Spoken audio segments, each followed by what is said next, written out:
We provide you the platform to turn your dreams into reality. Give wings to your aspirations with KR Mangalam University.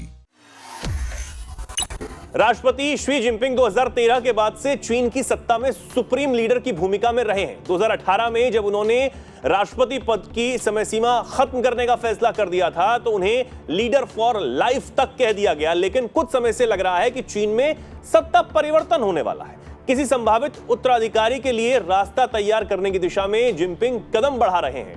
तमाम अटकलें तो थीं, लेकिन Xi Jinping के BRICS में न शामिल होने से इस पर बात अब तेज होने लगी है। दरअसल जिनपिंग का राष्ट्रपति बनने के बाद यह पहला मौका था जब शी इस शिखर सम्मेलन में हिस्सा लेने के लिए नहीं पहुंचे। अब बहुत सारे सवाल कि भैया क्यों इस सम्मेलन से, इस ग्रुप से दूरी बनाने की जो है वो बात अब उठती हुई नजर आ रही है। चीन के दिमाग में क्या है, शी जिनपिंग के दिमाग में क्या है, क्योंकि कुछ दिनों पहले खबर आई थी कि एक पैरेलल ग्रुप खड़ा करने की कोशिश जो है वो की जा रही है पाकिस्तान और बांग्लादेश के साथ मिलकर।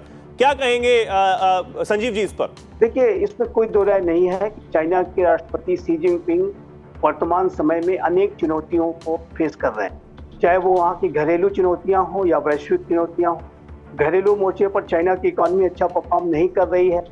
कभी ये चाइना जो डबल डिजिट की ग्रोथ वो दशकों तक लगातार बनाए हुआ था, उसकी जो ग्रोथ रेट घटकर 3-4% के आसपास आ गई है। और चाइना के जो की सेक्टर्स हैं, चाहे वो बैंकिंग हो, चाहे रियल एस्टेट हो, अन्य की सेक्टर्स भी अच्छे परफॉर्म नहीं कर रहे हैं।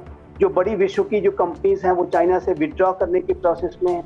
तो और ये भी रिपोर्ट्स आती हैं समय समय पर, चाइना की जो कम्युनिस्ट पार्टी है उसके अंदर के अनेक ऐसे बड़े लीडर्स हैं जो कि शी जिनपिंग से संतुष्ट नहीं है। उनकी नीतियों को के खिलाफ आंतरिक रूप से उनके अंदर एक असंतोष की भावना है, और ये जो असंतोष है, ये जो उनके अंदर का एक विद्रोह की भावना है, वो जाहिर है कि यदि ऐसे ही पनपती रही तो वो शी जिनपिंग की लिए खतरा पैदा कर सकती है। शी जिनपिंग एक चाइना के अंदर एक टोटलिटेरियन, एक सर्वाधिकारवादी स्वरूप में वर्तमान समय में दिखाई देते हैं। वो अपनी आलोचना को बिल्कुल भी बर्दाश्त नहीं करते, और यदि कोई आलोचना उनकी करने की कोशिश करता है तो उसको वो क्रश करते हैं।